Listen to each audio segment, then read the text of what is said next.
welcome to TPC Podcast. I'm Heather Thompson, your Director of Family Ministries. Thanks for joining us. And if you've been waiting for us on Facebook, thanks for bearing with us. We've had some technical difficulties, but we are here. I'm with Bethany Edwards, our Deacon of Orphan Care. Hi, Bethany. Hey, good to be here. I am so excited to share with everyone just your heart for the orphan. We're going to be talking about foster care and adoption, specifically because May is National Foster Care Month. So we're going to get into some great conversations, questions, talk a little bit about what's going on in our city. But first, just want to remind you, we're doing this so that we can remind ourselves that we are united in Christ even when we're apart. And so what a joy it is to come at you with some great conversation today. James, your typical podcast director, is actually preaching on Sunday, so he's in sermon prep. James, hope that's going well. Wish you were here to have this conversation with us, but know that you're working hard on getting ready for Sunday. Also, we've been doing our local shout out to a local business. Wanted to just highlight Kraftwerk Coffee. If you're not familiar with them, they've got a few locations, Camp Bowie, Magnolia, also the Foundry District. And Bethany, you were saying you used to have a membership there. What did you have the membership for? Yeah, so I work from home, and so I used Kraftwerk as a workspace and got free coffee. That's awesome. So they're a great local company. Support them as you can in the season of social distancing. We want our local businesses to thrive even in the midst of all this quarantining that's happening. Also, if you've heard us talk about on our social media, the Good Neighbor Project, we are wanting to equip you to care well for your neighborhood. So if you haven't yet, stop by the church offices. We've got some curbside pickup for you to get your supplies for that. You can find more details on that at welovefortworth.org. And also check out our social media page where our Deacons of City Renewal, Ty and Sarah Bowden, are talking about that. We'll have that stuff out curbside at the church offices until 3 o'clock today. And if that timeline doesn't work for you, don't hesitate to message us, direct message us on Instagram. Ask for a time that we can set that up. Okay, Bethany. Let's talk about foster care. We are in the middle of a month where the whole nation is talking about foster care, talking about how even quarantining is being affected by the dynamic. So maybe before we get into those specifics, tell us about the orphan care team. Who's on that team? What are y'all doing right now? Yeah, so at Paradox, we have an orphan care team. There are 5 of us, and these are men and women who are committed to serving the church in this way. That's both serving and caring for families in our church who have adopted or fostered or are considering that and needing prayer and guidance through that decision, as well as just serving the city around these issues and helping educate, hopefully, our people in understanding both the theological truth that they were adopted by Christ and the implications for that on their lives, and also how to get involved in caring for the orphan in Fort Worth. Yeah, that's awesome. So now for you listening, this is a great opportunity for you to ask us some questions. Bethany is going to be able to address maybe fears that you have, or maybe you just feel really ignorant when it comes to the conversation of caring for the orphan in our city. So if you're listening live, comment on our Facebook post, ask us questions. You can send those in. We're going to address those as we go over these topics over the next few minutes. So Bethany, will you just share with us what is the foster care reality in our city right now? Yeah, so in 2019, there were over 22,000 children in non-familial foster care in the state of Texas, and over 1,300 of those were in Tarrant County.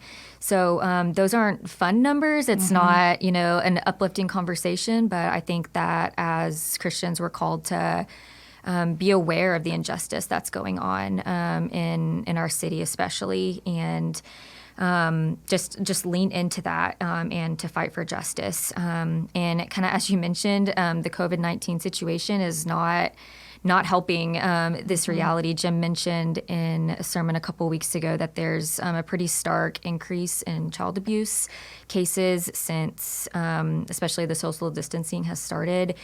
And we know that that's not an issue or a reality that's necessarily going to go away as soon as social distancing orders are lifted.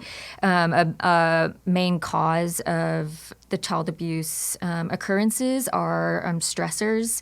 And we know that the financial stressors like job loss, wages loss, that a lot of people are experiencing are going to be a perpetual reality for a while. And so while abuse isn't the only reason that a child would enter foster care, it is one of the main reasons. And so it's definitely something to be aware of. And I hope today to help people know how to react and respond to that. Yeah, you mentioned Blue Sunday. We highlighted a few weeks ago. We have so many partners, men and women at the Paradox, that are working at or serving with organizations locally. And so I love that you are leading this team to not just talk in theory about it and address, there are like 1,300 kids in Tarrant County. That is a real number. Those are real kids. Yeah. How would you specifically maybe give us a picture? What's happening at the Paradox that is starting to engage in this conversation with foster care and adoption? Yeah, so we currently at Paradox, we have 7 families who are current partners who have completed an adoption, 3 families who have fostered, and then we also have 1 family who's currently waiting to be matched with a birth mom. To go through a domestic adoption, and then several families are people who are going through the training process to become certified foster parents. And so what we, as the orphan care team, aim to do is to really come alongside those families. There's a lot of fear, a lot of isolation that can occur as you step out into a foster care or adoptive situation. And we want our families to just feel supported by the church. We hope to train city groups and city group leaders to rally around those people in their city groups who are trying to do that. And then also if that kind of fear of isolation or a lot of those unknowns are preventing people from stepping out in obedience and what they feel called to, if that's adopting or fostering. We want, to take away that barrier that may be preventing people from kind of taking that next step for them to know that they won't be alone in it.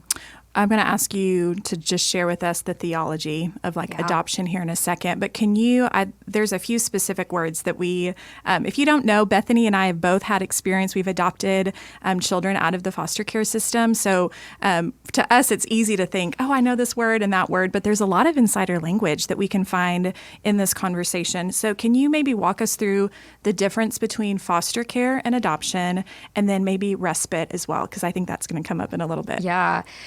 So that's a complicated question because there are also multiple types of adoption and multiple types of foster care, and it also differs a little bit state to state. But in general, children that are in the foster care system, if their parental rights have not been terminated, their biological parents' rights, the goal of that situation is reunification with birth parents. So for whatever reason, if it was abuse or neglect, or we know that there's also a lot of bigger issues that play into separations, systemic poverty, systemic racism, all of those realities that the state has deemed that that child is better off not in their home with their biological parents at the moment. They're placed into a foster care situation with a foster parents who have been certified to play that role. And so in that situation, the hope and the goal is that their biological family would become a home that is safe and loving and whole, and that they can be reunified with their parents and raised in that biological home that they were born into. So typically foster care, we hope that it is a temporary situation and it won't lead into adoption. Now, if parental rights of those birth parents are actually terminated legally, then those children that are in the foster care system are then up for adoption. So sometimes the parents of that were taking care of the children in foster care may step up and decide to adopt those kids, or at that time the state would look for other parents to adopt out of the foster system. And so that would be one type of adoption. And then there's also multiple other types of adoption, whether that's international or domestic infant, which is being matched with a birth parent during pregnancy. But all those adoption situations are permanent. You would become the legal permanent parents of those children at the end. Cool. And then respite, can you tell us what that means? Yes, respite is so important, and I'm so glad you asked because it is such a need, and it's something that I think a lot of people in our church could possibly step into and play a big part in. Yes. So what respite care is becoming certified to take care of children that are in the foster system to for a couple reasons, but the main one is to give foster parents a break sometimes. Yes. Fostering is really hard. It's, trying on your marriage. It's trying on all of your relationships, your finances, everything. And so if you have become a certified respite care provider, those children in foster care can stay with you. The law is different by state and everything, but for an extended period of time, it's different than babysitting. So it would be, overnight stays, up to 2 weeks, letting foster parents just have a date night or go on vacation or whatever it is that they need to do.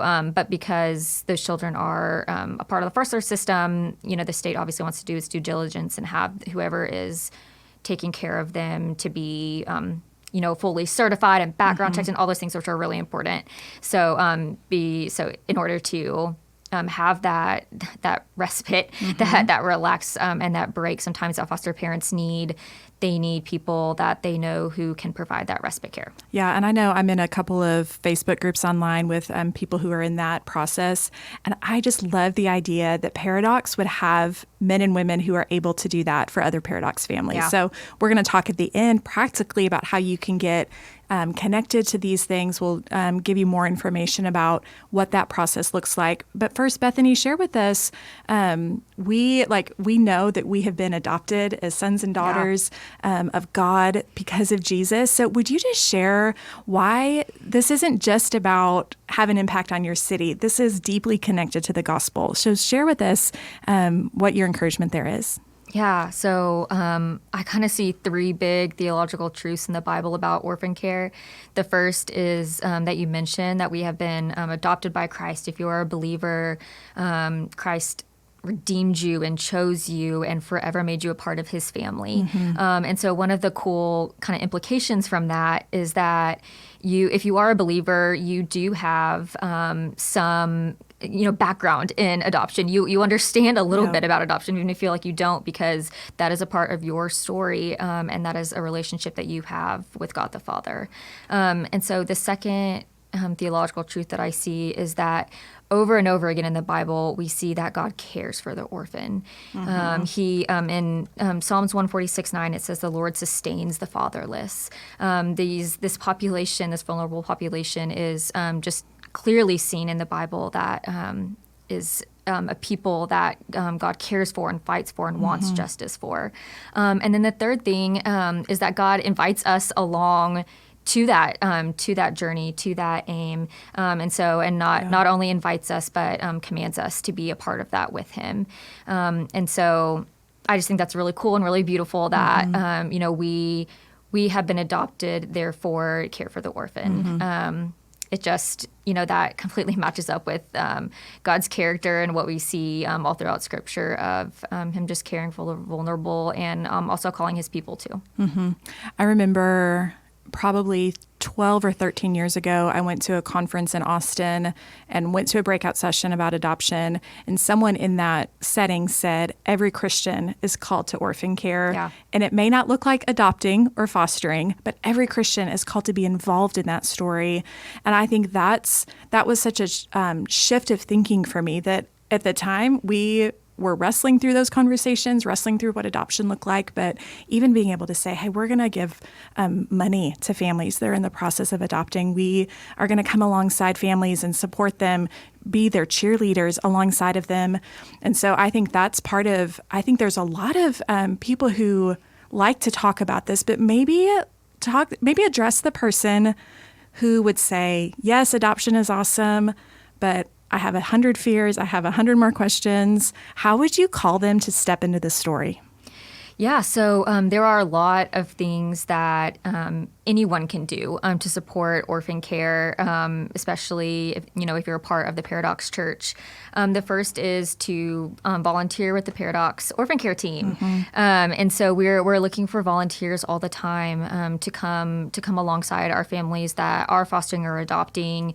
And this isn't a service opportunity that's every week. It's not like a Sunday morning type of service opportunity, Right. but it is so important to have those people who have said, yes, when the time comes, when a family needs me, I'm there. And that looks like, just providing a meal. We've had orphan care volunteers go into a foster home and clean the house while the parents, took the kids to the park and came home to a clean house. I mean, what a blessing is that? And providing transportation, babysitting, all of those things are things that, pretty much anyone can do if they if they decide that they want to help out. And so a second thing, which is really cool, is you can volunteer with CASA. And I think we're going to put that information up for everyone to see. And so that's court-appointed special advocates. And I don't believe that this organization is officially a partner with Paradox, but I think it's awesome and it's near and dear to my heart. It's a way to provide a voice in court for children in the foster system. It's a way for children in the foster system to have someone that is a constant, is consistent in their life. They may be experiencing a lot of change, a lot of up and down, especially if they're moving homes. But they have a CASA who has been appointed by the court, and those are volunteers who you get a lot of training, and so you feel very equipped to do that.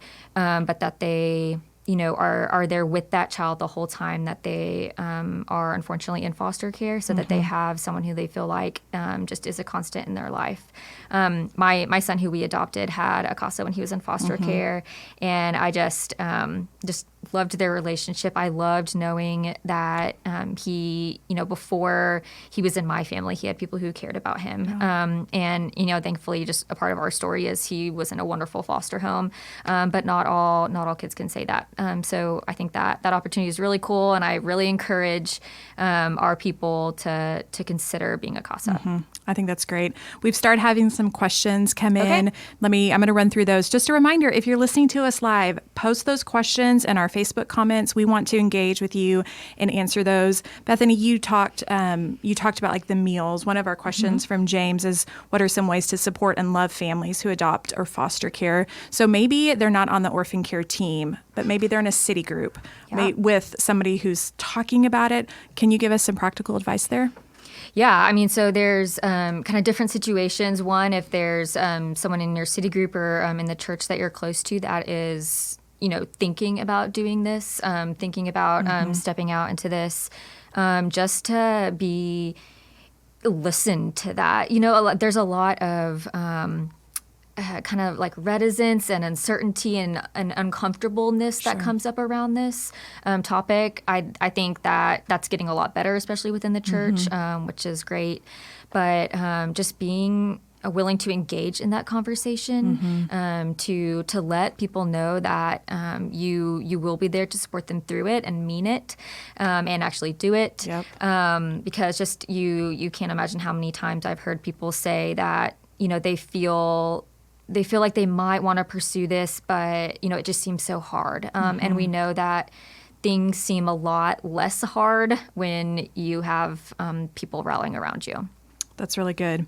We had Katie ask us the question, what does the general process of becoming a foster family look like? Okay. This is, different based on the agency that you go through. And so I can't speak to specifics because that'll change a little bit. But basically there's training, you get background checked. You have a home study, which, someone comes in and makes sure that, it's a safe place for kids, a comforting place for kids. And so that's kind of what that entails. Yeah, that's helpful. And that's connected to another question. Callie asks, how do you decide what is the right agency to go through when wanting to become a foster family? Yeah. So one thing is if you know people who have gone through this process, just to ask them, a plug for us. If we are here as a resource. We know all of the agencies that our people have used a lot. Heather and I both adopted, and so we have some personal experience. We and they're not all good. We also know the stories of parents who say, "Wow, the process seemed like it was much harder than it needed to be," that kind of thing. And so, just asking people just like word of mouth recommendations. But one kind of practical thing I would say, what was a recommendation to us at the beginning, which was helpful, is deciding if you want to go through a Christian agency or not. It kind of just process of elimination. If that's like a yes, definitely, then that eliminates a lot of options for you. And so just kind of making some of those decisions. If you want a big agency, a small agency, I know that people may not know the answers to those questions, but also just talking to people, like I said, who've been through the process, you can kind of hear the pros and cons of a big versus small agency, or a Christian versus non-Christian agency, some of those things. Yeah, that's cool. Frank asks the question, how expensive is it to foster a child? I know that. I feel like the money conversation is in everyone's mind when it comes to this. So can you dispel some of the myths? Yeah, so in Texas, to foster, it is no cost. Say it again. No cost. It is free to foster. And in fact, you get a stipend from the state to foster. And so that is one of the big differences between fostering and adopting. Adopting, if you're doing like an infant domestic adoption or an international adoption, those can be pretty expensive. But either fostering or adopting out of the foster system is completely free to parents, and there's also there's a financial incentive. And then if you adopt out of the foster system, there's also some longer term financial incentives. The kids can go to state college in Texas for free. There's free, really great Medicaid insurance. Some of those things, and so do not let price be a barrier. And we also say to not let the cost be a barrier to if you feel called to adopt. But if it does seem like too big of a hurdle to maybe do an international adoption, if you were thinking about that, start praying about adopting out of the foster system or becoming foster parents, because that cost barrier completely goes away. And I've been super encouraged with our experience because we had a matched adoption, so it finalized an adoption, but he came out of the foster care system. We had people so eager to come alongside of us because it was like adding a new kid to our family. We had a Target registry that people were so excited to buy stuff and support us. And so even though, that's the thing, I feel like the aspect of the body of Christ coming alongside of us and helping us in this, Paradox has killed it when it's come to this, the support of just getting those tangible things taken care of in the home. Yeah, I just want to take a second and brag on my city group. We're a part of the Monticello city group, and they threw us an awesome baby bash. It was just like a huge party, and people, they had a diaper raffle, and so we got a bunch of diapers. That's amazing. And it was just a huge celebration that was really just a big moment for my husband and I to realize how supported we are and how we're not doing it alone. Yeah. We've had some families at the Paradox who have fostered kids who have been in their home for an amount of time and then went to a different home, either back to birth parents or a different foster care home. What would you say, do you think you can get too attached to foster children, and how would you encourage both those in the process and maybe who are considering it? Yeah. So first, I want to say that grief that those parents may be feeling is real, and to not pretend that grief doesn't exist. We say that especially if you're fostering, the goal is reunification with birth parents, and so even if that does happen, there's sometimes these kind of conflicting emotions of like, I'm really sad and torn about this, but also, wasn't this what I said was the goal? And I think it's okay to sit in that tension and to feel both of those things equally. When we adopted our son, there was just a lot of that pull from both ends. Like the situation sucks. Like this, like adoption is here because of the fall. It represents the brokenness and sin and poverty and racial injustice and all of these things in our world. And so that part is painful, but also, we adopted Jaden into our family. And so that's kind of, that wasn't exactly your question, but that was one way that there's kind of that tension of those emotions. So for specifically to your question, I would say I think it's fine and healthy to feel both, and that just because, that foster situation didn't end in a child being permanently in your home, like what a blessing that is that you have got to play that role in that child's life, and that they assuming they heard the gospel in your home, and also just an encouragement that God doesn't call us to easy things, and to step out in something hard is really hard. Opening up your home and your heart gives that fear, that possibility of just that real pain. But what a cool place for the Lord to show off His mercy and strength and grace for you as you lean on Him through those hard times. Yeah, that's really good. So Jordan asks this question. I hear this a lot. I don't think God is calling me to foster or adopt, or this isn't for me, or I'm not strong enough, or I don't know where to start. What would you say to them? So I have a funny story about the I'm not strong enough. There are, a lot of times we hear that this is for super Christians or whatever.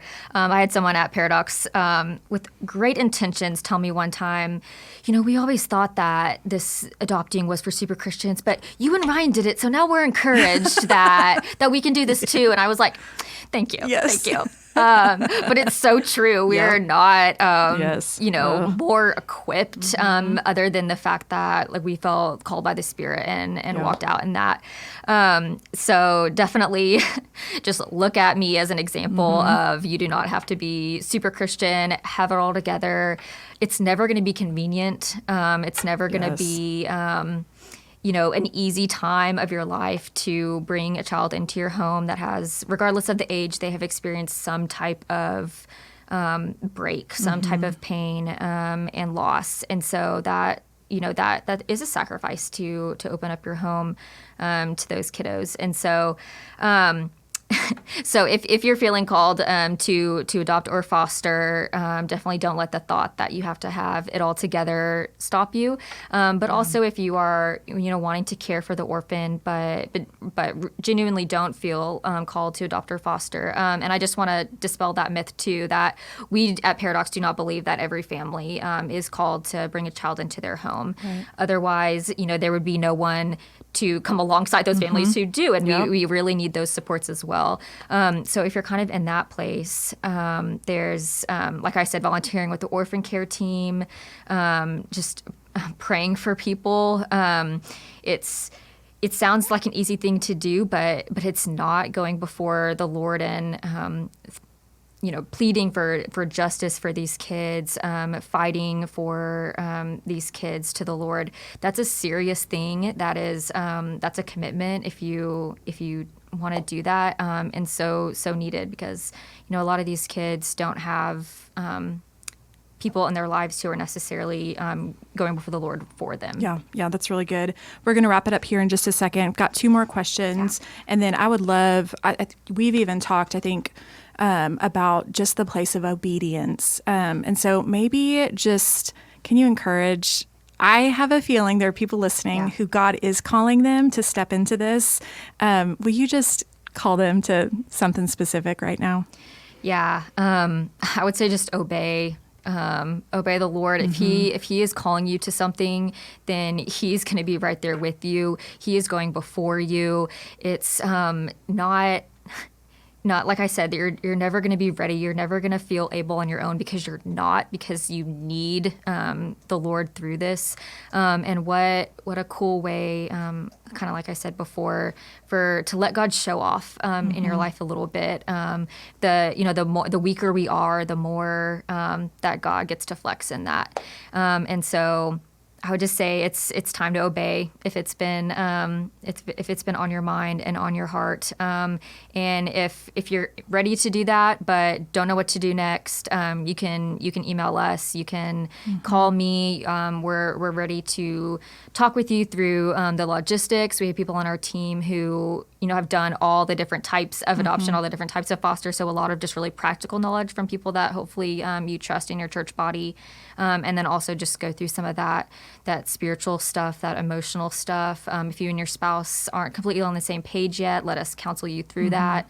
And we're here for them. And I don't want anyone to not be obedient to what they feel like they're called for because of any type of fear of not having that community or not having that support, because that's what we're here for. Yeah, that's really good.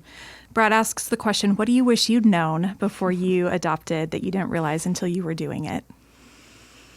Oh my gosh. It took longer than I thought it would. We ended up, as a lot of people's stories, when they decide to step out in faith with the Lord for something, it didn't look anything like we thought it would. We started a domestic infant adoption. We had done the profile book thing. We had raised all of our money, all of that stuff, and we're just waiting to be matched, and ended up getting a call from CPS about our now son, who was in the foster system but looking for a home. And so we just decided to say yes. And so our lives looked completely different. We were all prepared for the whole domestic infant thing. We were going to have an open adoption with the parents, which, sorry, I know some of this lingo is not common vernacular for people, but just that looks completely different since his birth parents' rights have been terminated.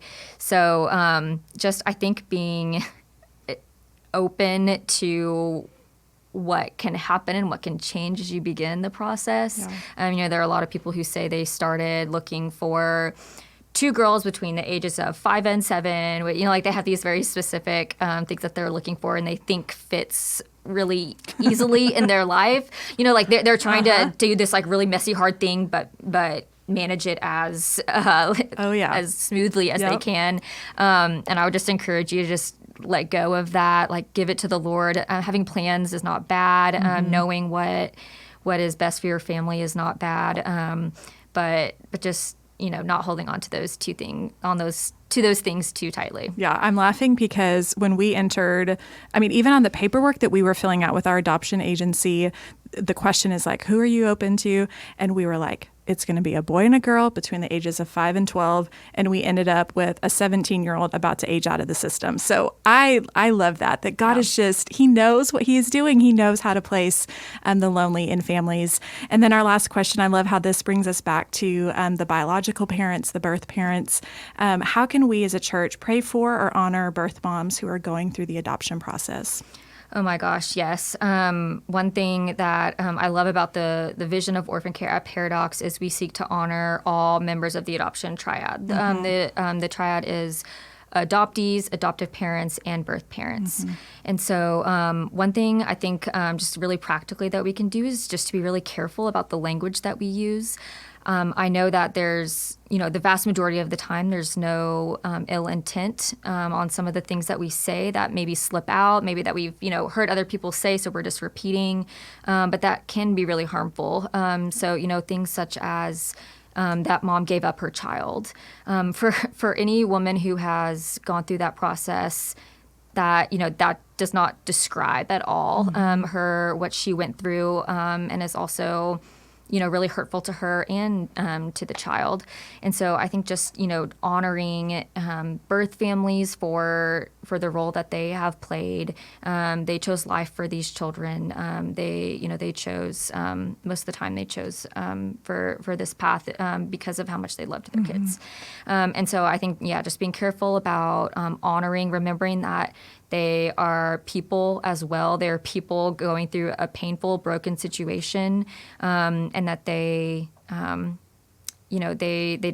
dignity as well. And so I think not assuming things about them would be a big deal. We have a lot of preconceived notions about who places a child for adoption, who those people are.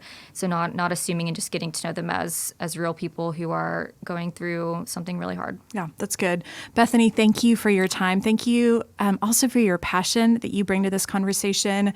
You represent a team of men and women that are eager to help. So if you're listening, if you have questions about foster care or adoption or respite, if you want to get more connected to this team and help serve by taking a family a meal or providing a gift card, please email the team. Their email is orphancare@theparadoxchurch.com. Also, if you are interested in becoming a CASA volunteer, that website is speakupforachild.org. We just hope that God's heart for the orphans in our city would be settling deep into you right now. Also, if you want to join us, James is going to be back next Wednesday, 12 noon, with a podcast. And as always, we'll see you Sundays at 10 a.m. and 5 p.m. for our live stream gathering. Y'all have a great weekend.